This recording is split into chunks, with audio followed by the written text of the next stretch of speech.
Everyone, welcome back to my channel. आज हम economy का एक बहुत ही इम्पोर्टेंट टॉपिक समझने वाले हैं, जो कि इफेक्ट ऑफ इन्फ्लेशन।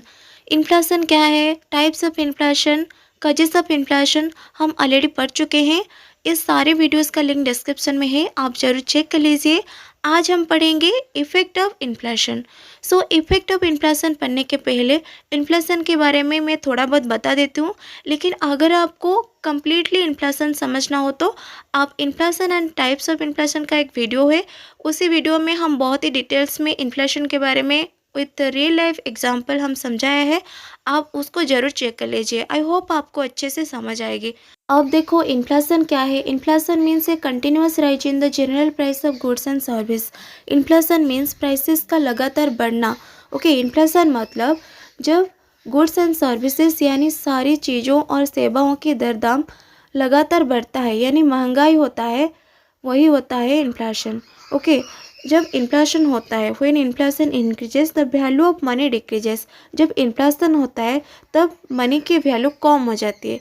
मतलब पहले आप एक चीज़ को खरीदने के लिए जितने पैसे खर्च करते थे, आज उसी चीज़ को खरीदने के लिए उससे ज़्यादा पैसा खर्च करना पड़ता है। This is the reason of inflation. Okay, then first effect of inflation, increase in cost of living. The first major effect of inflation is an increase in the cost of living. Prices of daily uses item like food, fuel, transport and rent go up. Okay, inflation का सबसे पहला effect होता है कि cost of living का increase होना। जब cost of living यानी सारी जो यूज़फुल चीज़ों, डेली यूज़ आइटम जैसे फूड, पेट्रोल, रेंट और ट्रांसपोर्ट के प्राइसेस बढ़ जाता है। Okay, because of this people need more money to buy the same goods as before. इस वजह से लोगों को सेम चीज़ खरीदने के लिए ज़्यादा पैसा खर्च करना पड़ता है। If income does not increase at the same rate, purchasing power falls. जितनी तेज़ी से इन्फ्लेशन हो रहा है, उतनी तेज़ी से अगर आपके इनकम नहीं बढ़ती तो परचेजिंग पावर क्या होती है, कम हो जाती है। Then second impact on saving. Inflation reduces the real value of saving. Inflation का डायरेक्ट इम्पैक्ट होता है सेविंग पर। सपोज आप 5 साल पहले 10,000 सेविंग किए थे, आज उसी 10,000 की वैल्यू उतनी नहीं है जितने 5 साल पहले था। मतलब 5 साल पहले आप उसी 10,000 से जितने चीज़ खरीद सकते थे, आज उसी 10,000 से उतनी चीज़ नहीं खरीद पाओगे। Okay, money save today will buy fewer goods in the future. जो पैसे हम आज सेव करते हैं, फ्यूचर में उसे कम चीज़ खरीद पाते हैं। Okay, then if the interest earn on saving is less than the inflation rate, people actually loss money. अगर सेविंग पर मिलने वाले इंटरेस्ट रेट इन्फ्लेशन रेट से कम हो तो real value of saving reduces हो जाती है। डिस्करेजेस सेविंग हैबिट, ये सेविंग हैबिट को डिस्करेज करता है। देन थर्ड इफेक्ट क्या है? Third effect on fixed income group. People with fixed income such as pensioner and salary employees suffer the most. Fixed income वाले लोग जैसे पेंशनरी और सैलरीड एम्प्लॉयज, वे इन्फ्लेशन के सबसे ज़्यादा अफेक्टेड होते हैं। There income remain the same but prices increase, reducing their standard of living. उनकी इनकम सेम रहती है लेकिन प्राइसेस बढ़ता है। जिन लोगों का इनकम फिक्स्ड है लेकिन इन्फ्लेशन के कारण सारी चीज़ों और सेवाओं के दर दाम बढ़ते जा रहे हैं, यानी महंगाई होते जा रही है, जिससे उनके स्टैंडर्ड ऑफ लिविंग गिर जाता है।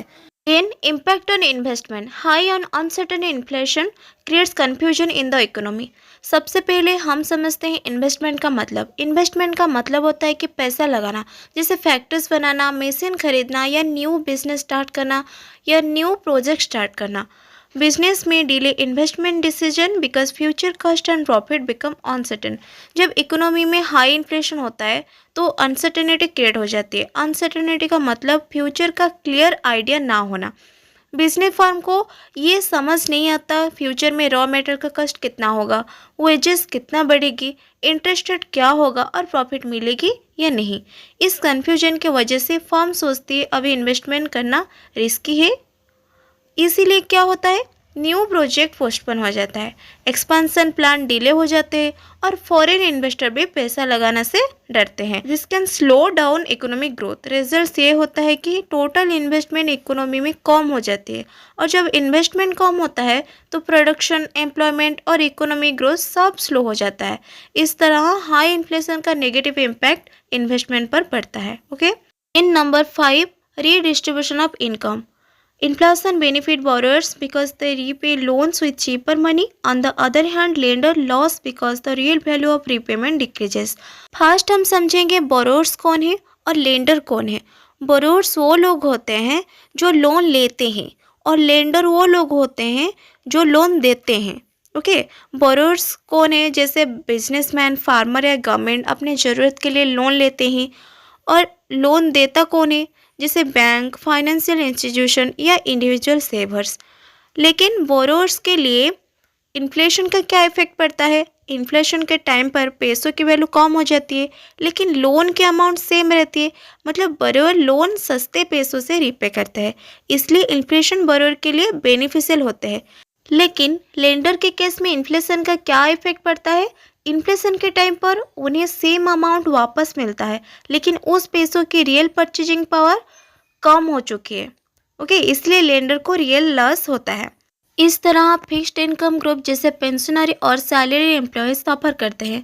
प्रॉफिट अर्न करने वाले लोग रिलेटिवली बेनिफिट करते हैं। इस तरह इन्फ्लेशन इनकम को एक ग्रुप से दूसरे ग्रुप में रीडिस्ट्रीब्यूट कर देते हैं।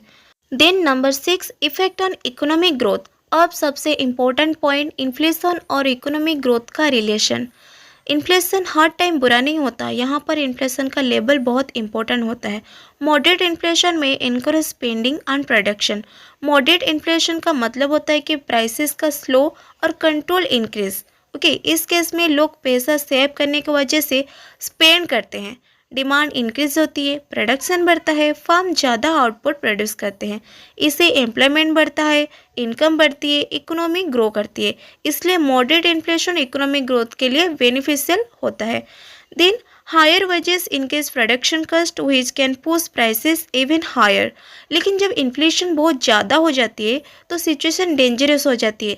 हाई इन्फ्लेशन के टाइम पर कॉस्ट ऑफ लिविंग बहुत बढ़ जाता है, परचेजिंग पावर गिर जाती है, सेविंग रिड्यूस हो जाती है, इन्वेस्टमेंट कम हो जाती है, इससे प्रोडक्शन स्लो होता है, अनएम्प्लॉयमेंट भी बढ़ता है, इकोनॉमी अनस्टेबल हो जाती है। इसीलिए हाई इन्फ्लेशन इकोनॉमिक ग्रोथ के लिए हार्मफुल होता है। Okay, then effect number 7, wage price spiral. Workers demand higher wages to keep up with rising price. Higher wages increase production cost which can push prices even higher. देखो, wage price spiral का मतलब होता है कि एक continuous cycle जिसमें wages और prices एक दूसरे को बार बार बढ़ाते रहते हैं। देखो, जब मार्केट में इन्फ्लेशन होती है मतलब चीज़ों के दाम बढ़ जाता है, जैसे फूड, पेट्रोल, रेंट, ये सब बढ़ता है।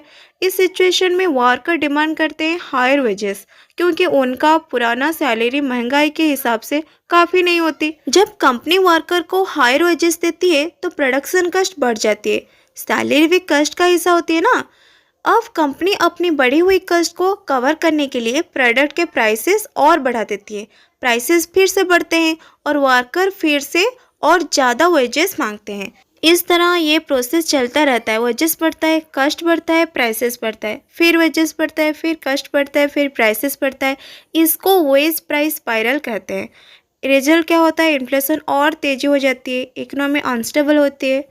Effect number 8, social and moral effect. High inflation can lead to social unrest, corruption, hoarding, black marketing, and a decline in moral value as people struggle to maintain their living standards. देखो, inflation सिर्फ economy problem नहीं होती बल्कि इसका society और moral value पर भी बुरा इफेक्ट पड़ता है। सोशल इफेक्ट क्या होता है? हाई इन्फ्लेशन से लोगों का स्टैंडर्ड ऑफ लिविंग क्या होती है? गिर जाती है। इससे लोग फ्रस्ट्रेटेड हो जाते हैं जिससे सोशल अनरेस्ट यानी हिंसा, प्रोटेस्ट, स्ट्राइक ये सब बढ़ सकता है। मोरल इफेक्ट क्या होता है? लोग सर्वाइवल के लिए गलत तरीके अपने सकते हैं। करप्शन बढ़ता है, जैसे ब्राइब लेना देना, ब्लैक मार्केटिंग होती है मतलब इलीगल वे में चीज़ों का महंगा होना। होर्डिंग होता है मतलब इसेंशियल गुड को छुपा कर रखना। एग्जाम्पल, हाई इन्फ्लेशन के टाइम पर ट्रेडर्स इसेंशियल गुड यानी राइस, व्हीट, शुगर को स्टॉक कर देते हैं मार्केट में कम सप्लाई दिखाते हैं और बाद में और ज़्यादा पैसा पर बेचना शुरू करते हैं ताकि ज़्यादा प्रॉफिट कमा सके। इससे आम लोगों को डेली नीड्स के लिए स्ट्रगल करना पड़ता है।